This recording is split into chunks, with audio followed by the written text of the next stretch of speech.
Okay, so we were discussing latches, right? And we were discussing the concept of, we started the idea of time borrowing, but we really did not derive any condition for that.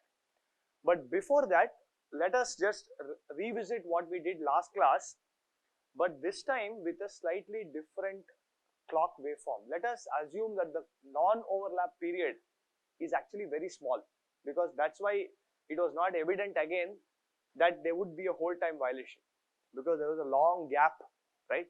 Non-overlapping clocks give you that advantage. You will never have a hold time violation because that non-overlapping time is large. But suppose that were not the case, then we will see what happens today, right? So let us just revisit the latches max delay and min delay constraints. Okay, so what is my constraint? Okay, let me just go to the new page because I need more space. Okay, I have latch L1, combinational block C1, L2, combinational block C2. Now instead of going to L3, I am going to bring back L1. Okay, physically in space, this is not L1. I am actually unrolling this in time. So that's why I am saying you look at L1 again at that particular edge. Okay, ideally I would have had L1, C1, L2, C2, then L3, C3, L4, C4. There will be different blocks, right, physically in space. But now I am trying to consider what happens into L1 at a different time instant.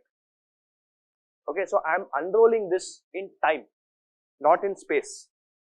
Okay, so this will be back to C1 and L2, C2.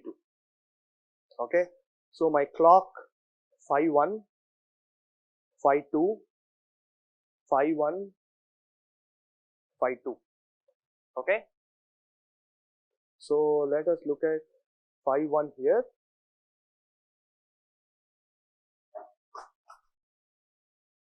I am going to have a rather long period, okay, so that the non-overlap period is very small, just so that you get a clear picture of why there is going to be a hold time violation.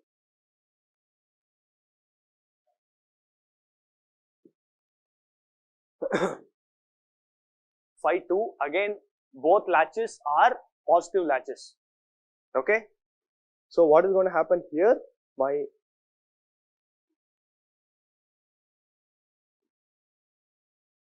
This is going to rise somewhere here, right?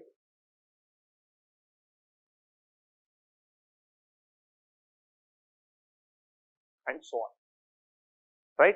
So now what is my non-overlap period? It is basically this period, right? This is T non-overlap. Okay, and of course from this rising edge to this rising edge is my clock period itself. Phi 1 rising edge to the next rising edge is the clock period itself. Okay, so now what happens is I have data D1, Q1, D2, Q2. This is D3,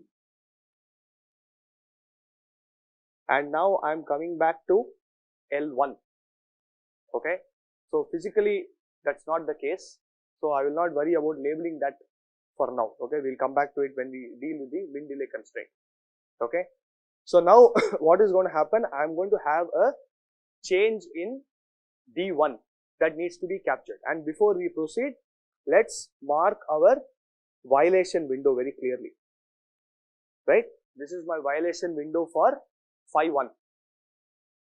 Falling edge is when it is going to sample the data, and it has to hold that data until the next rising edge, right? Until the next data comes. That's the point. If it does not hold it, there's a violation, right? Similarly for phi 2, this is my violation window. Okay, phi 1 again I have a violation window here, phi 2 this is my violation window. Okay, so I am going to have a change in D1 like this, D1. Okay, it has changed and it has given rise to event 1 that all these blocks need to process. So the event 1 has changed, L1 will capture it, hold it, C1 will process that, then it will go to D2, D2 will then get sampled by L2, it will hold it and that has to proceed. That event 1 has to be processed by each and every latch and combinational block appropriately. Okay, so now what will happen to Q1? If you look at Q1, where will it change? Or what is the delay it will incur?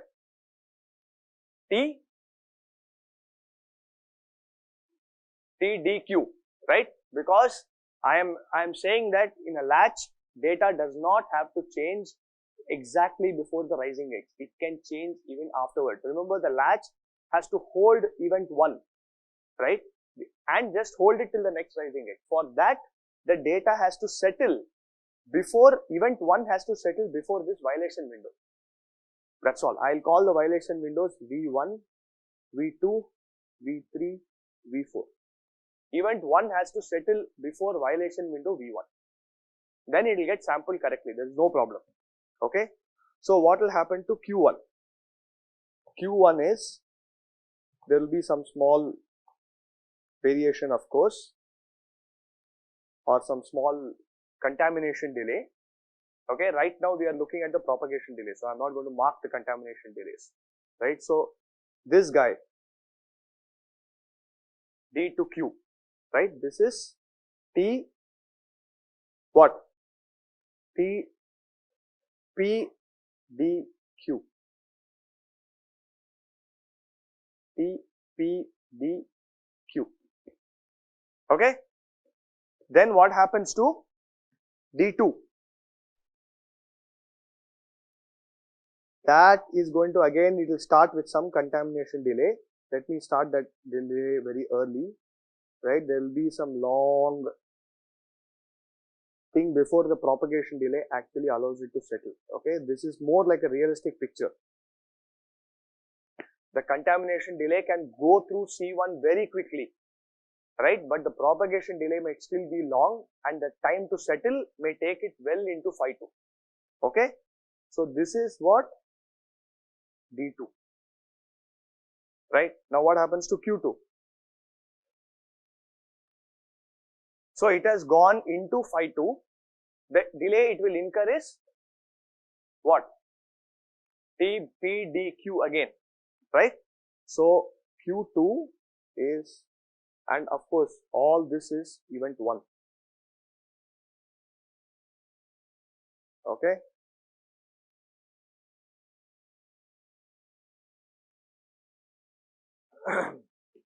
Now, when will the contamination delay start for Q2? Can it start here? What is the contamination delay that Q2 will see?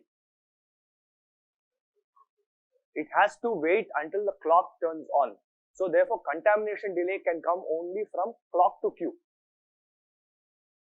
Right? It cannot come from data to Q because the clock is not turned on. Any change here is not going to affect the data there. Correct? Are all of you with me here? That's why for max delay we are considering the data to Q delay, but for hold violation we are considering the clock to Q delay. Okay? Very important this point. So it cannot be this. As soon as the clock changes here, you will find that this can start changing like this. Right? And it will settle after some delay.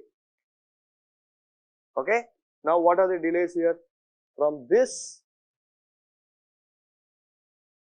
is what? T, P, D1, right? For combinational block C1, it is TPD1, correct? From here to here, again, what is it?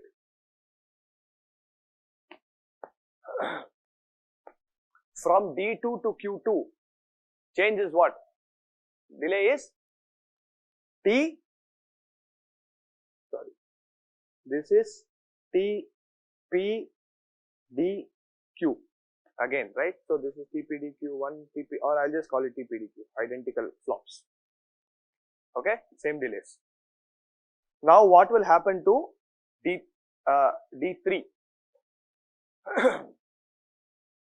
Okay, so actually now I am not going to look at D3 here, I am going to look at D1, right? So what do I want? Yeah. So first of all, what is the max delay constraint here? Assuming that I am not going to borrow time, okay? What is time borrowing? If you look at this D2, right? The change has happened well into the rising, the on time of phi 2, okay? This guy, the change here, there has been a significant amount of time borrowing that has happened there, right? You are allowing D2 to settle after the clock has gone high. That is called time borrowing. Okay, we'll see what the condition should be. How much of time I can borrow is also one condition. So we'll look at what that is, right? How much of time can you borrow in a flop based system? 0. It's a hard edge. If you miss that edge, you have to wait for the next cycle, right? That's the whole advantage of going from a flop based system to a latch based system, because I can borrow time, right?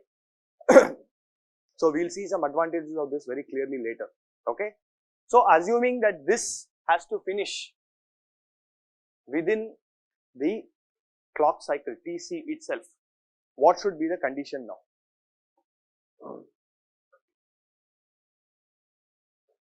So okay, sorry, this is D3. I have to look at D3. I'm sorry. D3. So what will happen to D3 now? So now D3, what is the contamination delay with respect to what will it start? As soon as Q2 starts changing, it can cause, because it's a combinational block. It has nothing to do with the clock, right? So therefore, this will start changing somewhere here, right?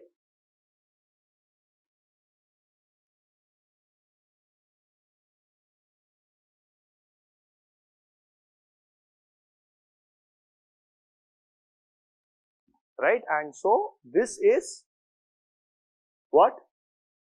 TPD2,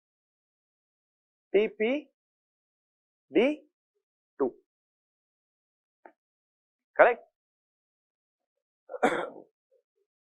So what is the constraint for the max delay?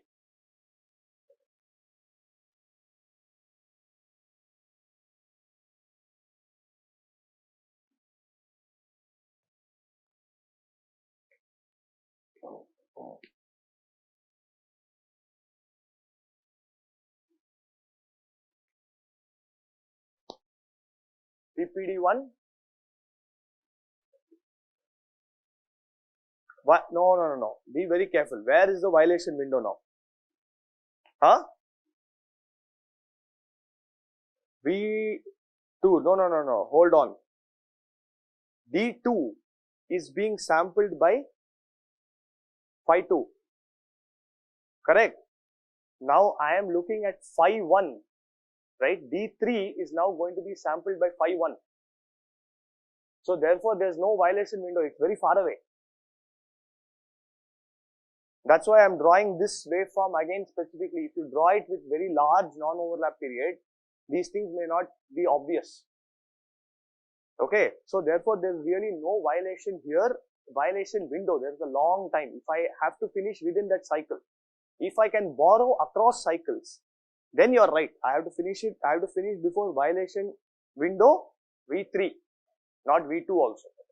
Okay, so therefore I have my clock period TC, and then what should happen?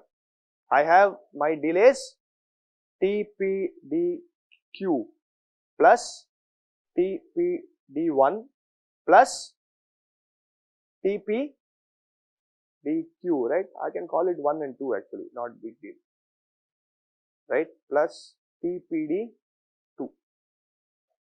And what's the inequality? Greater than or equal to. Clock period should be greater than this.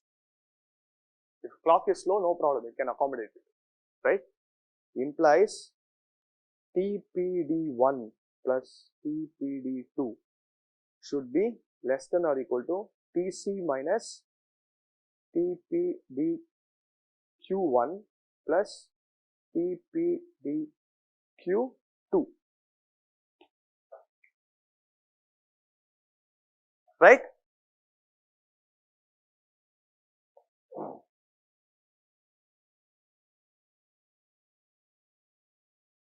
Yeah.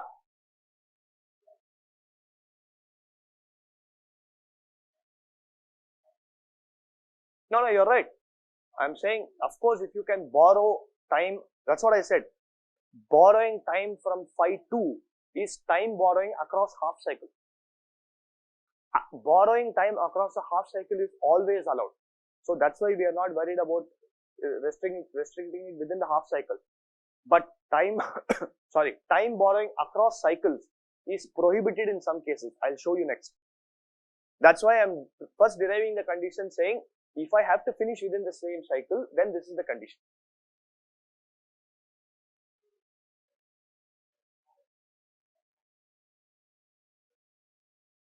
That is the amount of time borrowing. Yes, I'll come to that next. Okay. Okay. So now, when can D1 change? Let's assume that D1 is coming from a primary input where I have control. I will say that, okay, you should not change data in a certain period. So if I want event 1 to be captured, okay, this is event 1. If I want event 1 to be captured, when can D1 now change? Immediately after, now tell me which violation window? After V1. The earliest time that D1 can change successfully without affecting the operation is after D1 has been sampled correctly to Q1. Which means that D1 can now change only somewhere here.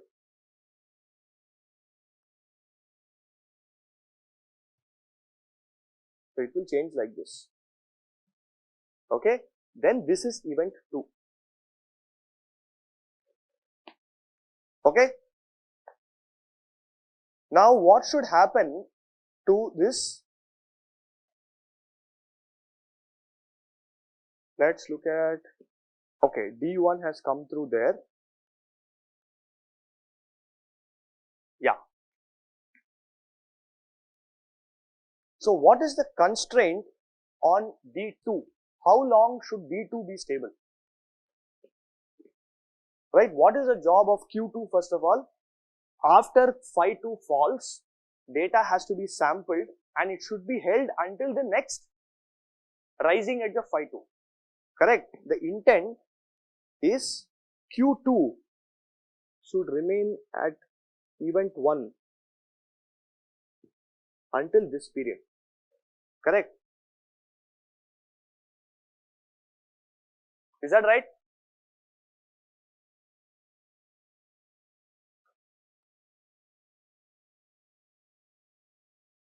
Correct, right?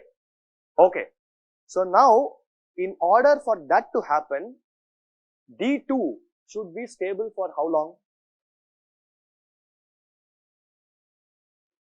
After which violation window? So D2 should be stable until after V2's violation window. Now let's see what happens when event 2 comes in on V1, right? After the violation window V1, no problem. So that has been taken care of. Now, because D2 came here, you look at phi 1 again. Okay, here. Because that's only when phi 1 goes high again, will the change in D1 be allowed to go through to Q1. Correct? So as soon as phi 1 goes high, I am going to have a contamination delay in what? In Q1, right? So therefore, you look at Q1 now. As soon as phi 1 goes high, I will have a contamination delay. This is what? T. Which one? Contamination TCC-Q1. Correct?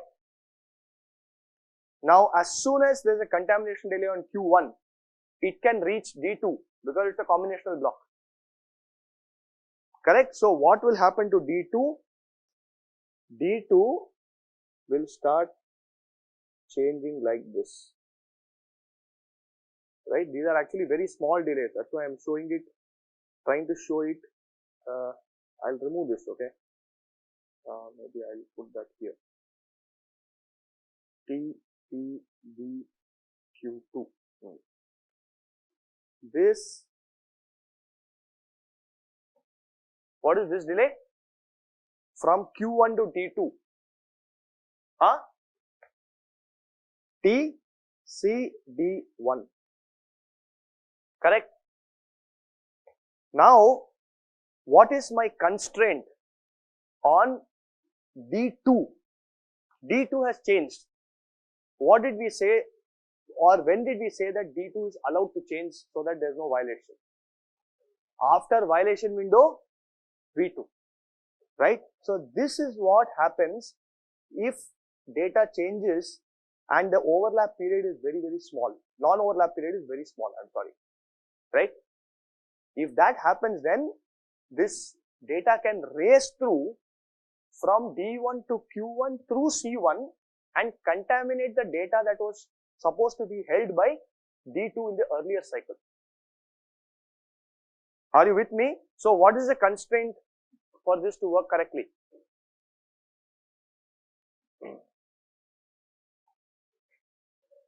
Huh? T hold is with respect to which clock? Phi 2 now, right? So from here, I have a hold window, right? This is my, let me do that in red. This is my hold window, correct? Now what are the delays that I am going to incur? First is the non-overlap from phi 2 to phi 1, right? Because you remember that now the changes that you see in Q1 and D2 are because of the clock phi 1, not phi 2. So therefore, I have to now go from this edge through this delay, right? Then through this delay. So I have to count this delay as well. What is that delay? That is the T non-overlap. So therefore, my min delay constraint is T non-overlap plus T what?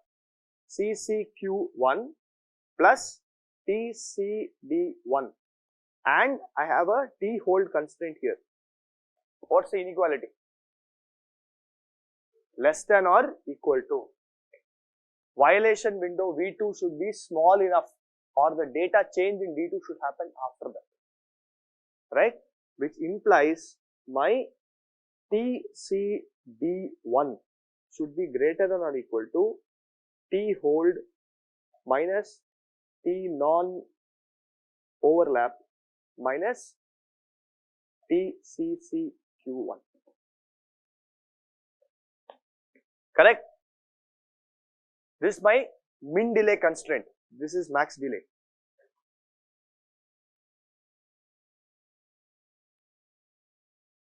This is my min delay.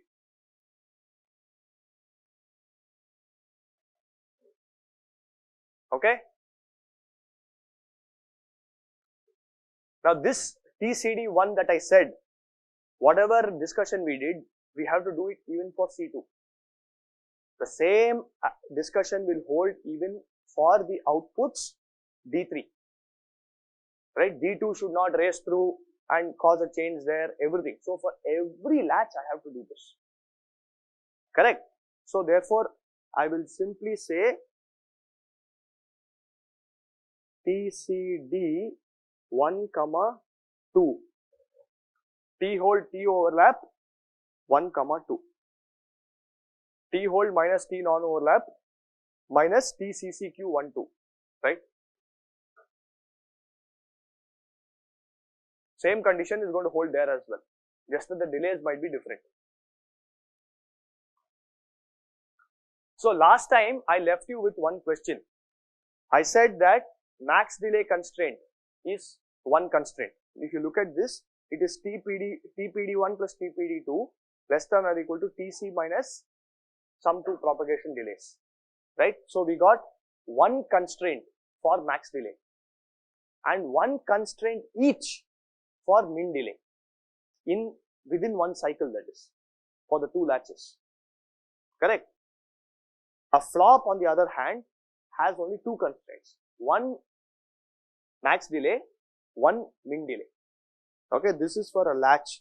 How does a flop look? By the way, the condition TPD should be less than or equal to TC minus PCQ plus T setup, correct? You remember this condition for the flops? This is what we had. Because we have hard edges, you have to set up before that edge and all that. If you look at the max delay constraint, it's not very different because TPD is the net. Suppose I had implemented this system with a flop. What would I have done? I would have put a flop F1 here, right? And then combine the block C1 plus C2 and then put another flop here. So this would have been 5, 5. So if you look at the constraint here, it's not very different.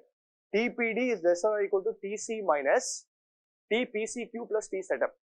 For a latch, it is this anyway is actually TPD, and the TC sequencing override is what? TPDQ plus 1 plus TPDQ2. If you look at it, if you remember what we derived earlier, the TPCQ and T setup are nothing but the TPDQ and TPDQ, of L1 and L2 separately. So this is not very different.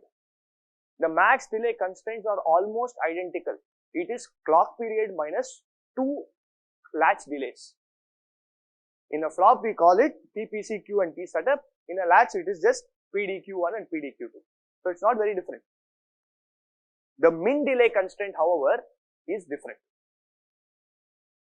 We are getting two conditions as opposed to a single condition which was TCD should be greater than T hold minus what? TCCQ. Right? That's what we got there. But where did that third condition vanish? Because a flop, after all, is just two back-to-back latches. We have taken that latch out and put it somewhere in between, split that combinational block which was C1 plus C2 and made it C1, C2 and inserted that L2 here. How did the third condition come in suddenly, which was not there earlier? Yeah?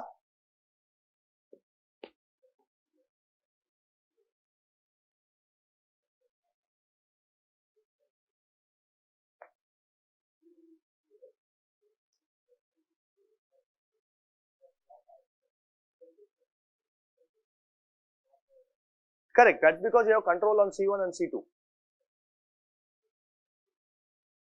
No, my question is, did the condition really get removed at all?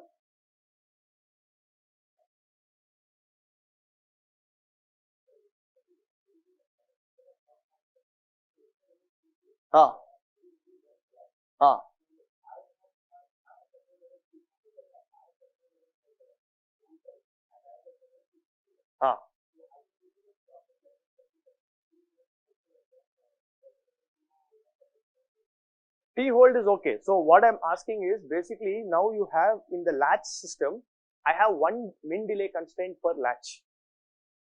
per latch. In the flop, there magically seems to be only one min delay constraint for the input flop, input latch, L1. Where did the condition on L2 go?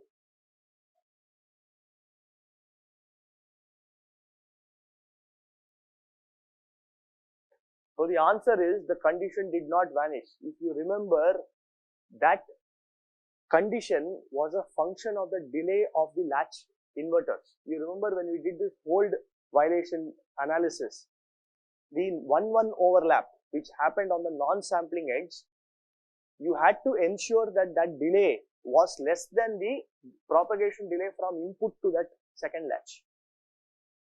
And if you violated that, your flop is gone.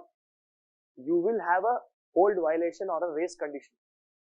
So that condition is implicitly there in the flop design.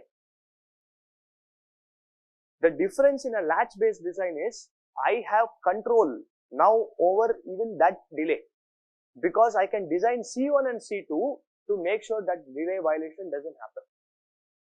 In the flop, if you had that violation, then you're gone, right? Let me show you that, right? We had that.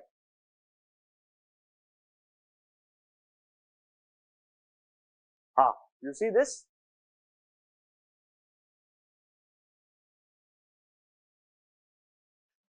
Yeah. This was the non-sampling edge. This is a negative thing, right? This non-sampling edge, because of the overlap, had to have some constraint there. And what was the constraint? It basically said that the overlap period should be smaller than the delay of going through this pass transistor, through this inverter, through this pass transistor, and getting there. That was an implicit condition in the flop design. So it's not that the condition vanished. The condition is implicitly there. There are still three conditions, but one is something a designer does not have control over. It has to be taken care of at design time of the flop itself. If I give you the flop, that internal race condition constraint is already fixed. You can do nothing about it. Whereas if in a latch based system, I can do something about it because C1 and C2 are still in my control. Okay? Clear? Please think about this. It's a subtle point. Think about it and you see what happens. Okay, now what happens if I have clock skew to these two conditions?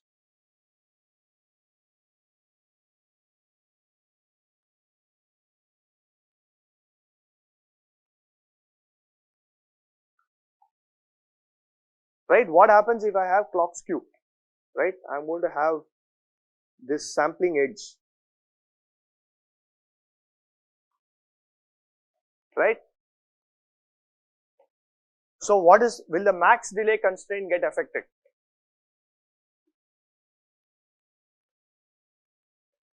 Will the max delay constraint get affected if I have clock skew? So you might think that if I want to finish it within that cycle, then it will get affected because the clock edge moves, right? But I'll show you later that that's not a constraint, because if I want to finish it within one cycle, it's only when I have feedback, which means there is no skew because I'm now dealing with the same flop again. Okay, I'll show you where that thing will not. So in general, this is skew tolerant.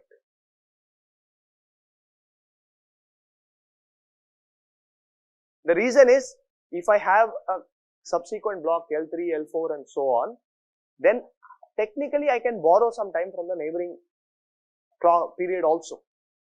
So there's no need that it has to finish in that one time period. Okay, if I can borrow. So therefore, even if that edge moves a little bit, I am still okay. So in general, latches are skew tolerant, okay, for max delay. However, min delay, that's not true, because like I showed you last class, this will become Q plus this. Why? Because now my hold constraint is going to happen with respect to the clock that moves this way.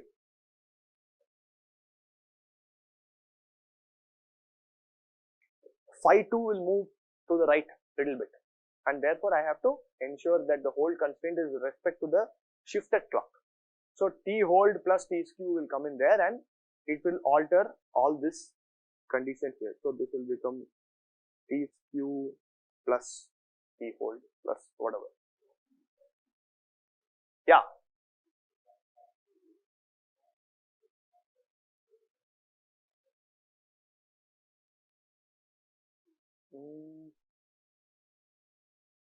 No, again, see the thing is T non-overlap is a design parameter. T skew is something that comes in post because of manufacturing. So you can't combine it. So the thing is T skew is variable. Okay, in the sense T non-overlap is fixed for all clocks everywhere in the system. Whereas T skew, the worst case, right, is actually like a random variable. On this part of the chip, it may be some value. On that part of the chip, it may be some other. So I cannot combine it with a design parameter which is supposed to be a fixed number. Okay. So how much of time can I borrow? How much of time can I borrow? Oh, before that, by the way, let me show you this. Okay. The textbook Weston Harris discusses this Ming delay constraint slightly differently. Look at this. If you look at the diagram here, the way the book does it is time is what is represented here. So if L1 is ahead of L2, it means I am looking at the previous cycle of L2. That's why my L1 and L2 is not drawn in a straight line, because that represents the physical picture. L1 and L2 are going like this. L1, L2, L3, L4 will go like that. So time also proceeds in the same direction. The reason he has sort of brought it back like this is to show that they are both dealing with the same event. I unrolled it in time and drew it on the same, on a continuous thing. That's why. Whereas the textbook has drawn it like this, and my slides also has it like this. So if you unroll this in time, then this guy will become straight here. That's how. So that's how you have to tie the what I have done in class and what's on the slides and in the textbook. Okay, this is just a notation and a style of showing it. Okay, both are equally valid. This unrolling seems more easy to explain. That's why I am doing it like this. Okay.